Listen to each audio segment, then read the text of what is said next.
Olá, internauta! As grandes questões da humanidade podem ser explicadas pela filosofia? Segundo o professor Clóvis de Barros Filho, sim. Ele lançou um livro exatamente com esse título. A filosofia explica as grandes questões da humanidade e está aqui com a gente hoje para conversar sobre o livro. Obrigada, professor, por aceitar nosso convite. Quais são essas grandes questões da humanidade? Olha, acho que a primeira grande questão que nunca teve tão presente entre nós é a questão ética, por excelência. Como devemos agir no sentido de não prejudicar muito a convivência do grupo ao qual pertencemos. Então, eu diria que a ética é a primeira grande questão. Correlata a essa é a questão da liberdade.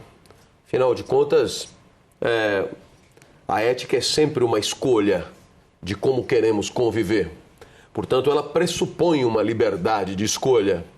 Então, a liberdade é um segundo tema importantíssimo. Seremos realmente livres? Será que a liberdade não é só uma ilusão? Por exemplo, se você for comparar a nossa cidade de São Paulo a um formigueiro, as formigas também convivem com muita intensidade. Só que um formigueiro é rigorosamente idêntico desde que formigas existem, porque a formiga não tem liberdade para se organizar diferentemente. Aliás, a maneira como as formigas se relacionam é muito injusta. Algumas trabalham o tempo inteiro, outras não fazem nada. E se você perguntar por que não muda, não muda porque não tem como mudar. As formigas não têm essa autonomia. Então, o que seria a ética? Seria justamente a liberdade que temos para aperfeiçoar a convivência, mudar a organização de forma a que possamos conviver cada vez melhor. Veja, há 10 anos, se estivéssemos num lugar fechado, teria muita gente fumando sem nenhum problema. Hoje é impensável que isso aconteça. Então, de 10 anos para cá, a convivência mudou.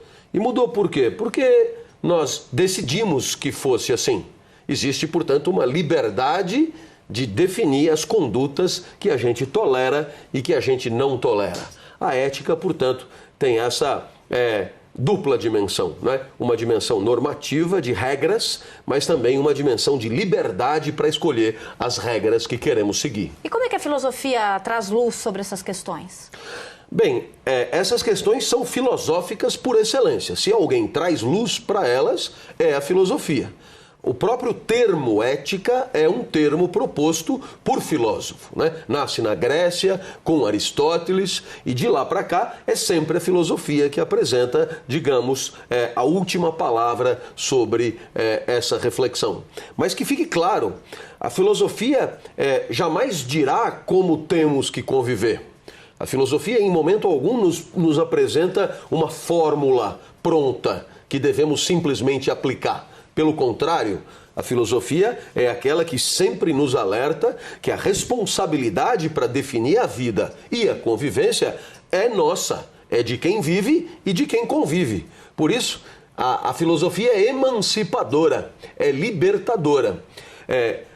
Paralelamente à filosofia, muita gente dá palpite sobre a vida, só que de maneira tirânica, com fórmulas prontas. E aí você terá 10 lições para ser feliz, 10 lições para ser líder, 10 lições para ter sucesso. Você terá fórmulas de bem-estar, fórmulas de medida certa, fórmulas dietéticas, fórmulas...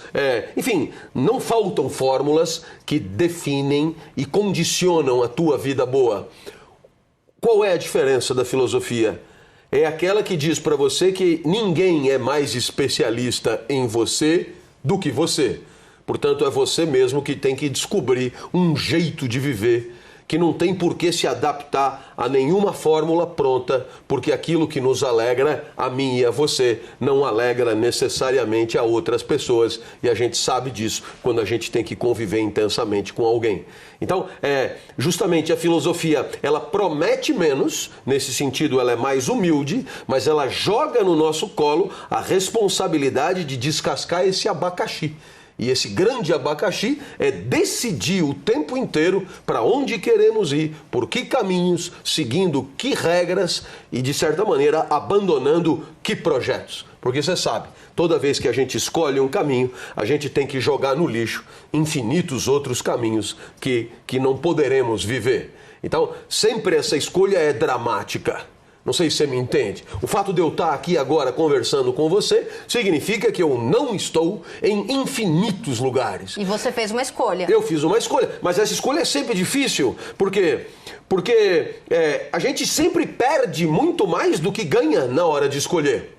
Muito embora conversar com você seja um ganho extraordinário, há uma perda evidente. Eu poderia estar no cinema, eu poderia estar comendo, eu poderia estar ensinando, eu poderia estar lendo, eu poderia estar nadando, eu poderia estar na praia. Então, é claro, para escolher um caminho, a gente joga fora um monte de coisa. E nesse mundo que a gente vive hoje, de infinitas possibilidades, de muita informação chegando, a gente consegue fazer essa escolha sem achar que está perdendo muita coisa? Ah, não. Quanto maior o número de possibilidades de escolha, pior. Não é? É nesse sentido que a gente poderia dizer que angústia é coisa de rico. Não é por acaso que a psicanálise é terapia de classe. Né? Por que eu te digo isso? Vamos imaginar alguém que viva em condições extremamente precárias. Imaginou? Portanto, não vive num centro urbano, vive de forma mais ou menos isolada, no meio rural, sem condições, sem recursos, sem nada.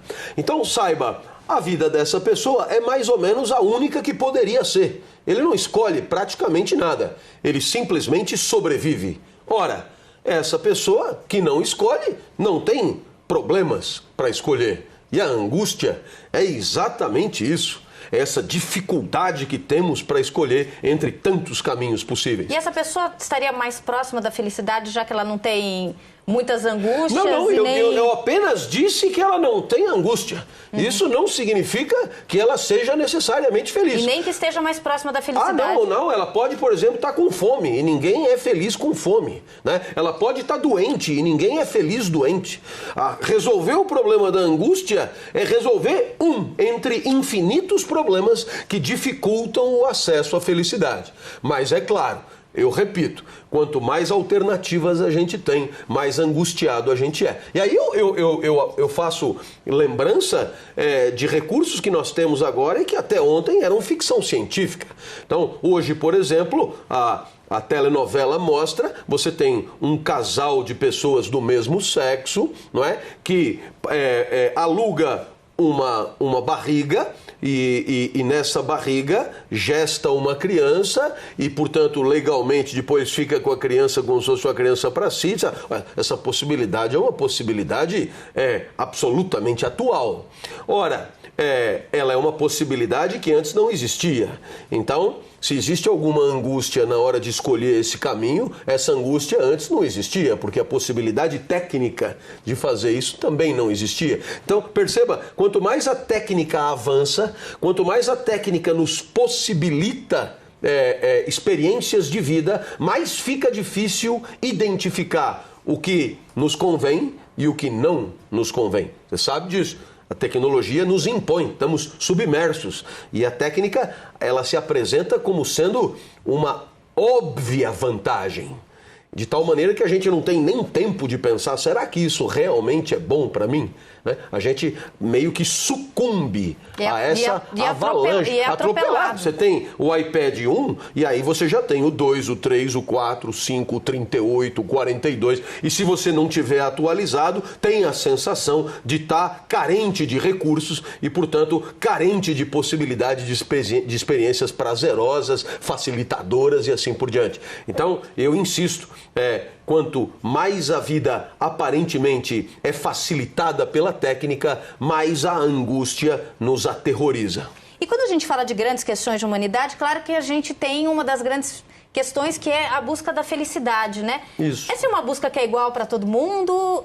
E como que é chegar à felicidade? Porque a felicidade para mim, com certeza, pode não ser felicidade para você, né? Como que é essa busca da felicidade? Pois o termo felicidade é um termo meio amplo e, como todo termo muito amplo, ele é impreciso. Não é? Muitas vezes se imagina que a felicidade possa ser um estado permanente de espírito, onde todo tipo de contrariedade e tristeza é ausente. Ora, essa definição é uma definição que aponta para uma impossibilidade. A tristeza mora ao lado. O mundo é infinitamente criativo para nos entristecer. É só o semáforo passar para o vermelho quando você está apressado e você já entristeceu, já se apequenou. Então, essa possibilidade de um estado de vida onde a tristeza não penetra é uma quimera, é como gostaríamos que a vida fosse, mas não tem nada a ver com a vida de carne e osso. Então, no fundo, a felicidade acaba sendo reduzida a instantes onde a vida é um pouco melhor. Né? Os ingleses costumam dizer o máximo de prazer e o mínimo de dor. É uma maneira bastante simplificadora do processo. Eu acredito muito em instantes de alegria. E alegria, sim, é alguma coisa muito concreta. A alegria é um estado de ânimo em que você ganha potência para agir. Então, é claro, se você é afetado de alegria, a vida é boa. Por quê?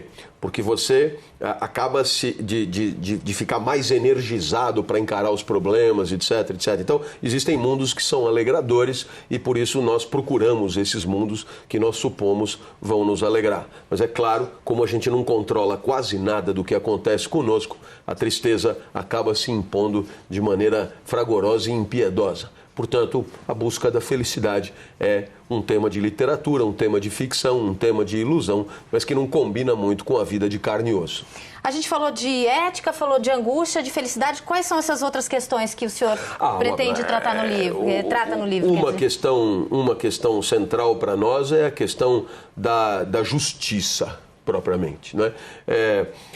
Claro, essa questão da justiça é uma questão que tem a ver diretamente com a distribuição dos recursos que existem no mundo para cada um de nós, né? Então, essa é uma questão super complexa e que tem, digamos, uma tradução evidente nos problemas do nosso cotidiano. Então, eu posso te dar um exemplo muito rápido. Hoje a gente fala em política de cotas.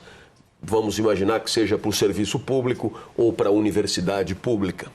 Então, até ontem, o único critério que regia o acesso à universidade pública era o critério do mérito definido pelo vestibular.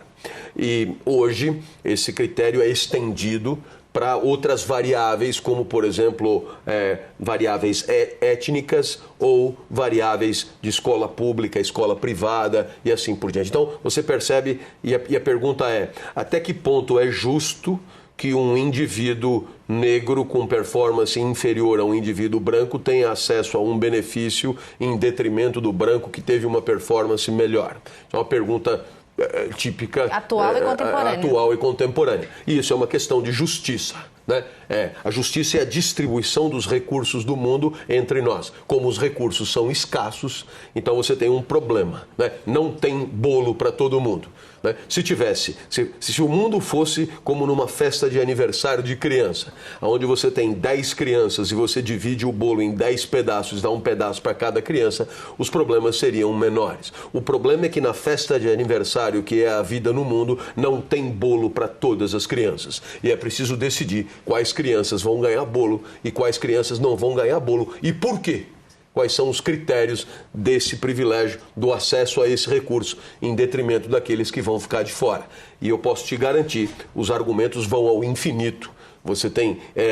E o que é mais interessante, não só os argumentos vão ao infinito, como, obviamente, não chegamos a uma conclusão definitiva sobre quais argumentos devam prevalecer. Então, a justiça é um outro grande tema e uma outra grande questão que está por trás dos nossos problemas do cotidiano. E hoje em dia se fala muito em justiça e ética, que a gente falou no começo da entrevista, né? Isso. As pessoas se sentem altamente tocadas por esses temas, porque se sente... principalmente no Brasil, que falta justiça para alguns grupos, né? Como é lidar no dia a dia com essa falta de justiça, essa sensação que as pessoas têm de que a justiça não é feita, de que elas não são atendidas ou que não são ouvidas ou que não têm acesso à justiça? Como lidar com isso no dia a dia? Bem, como eu te disse, na hora de distribuir o bolo, é preciso de um critério para definir as crianças que vão ganhar bolo e as crianças que não vão ganhar.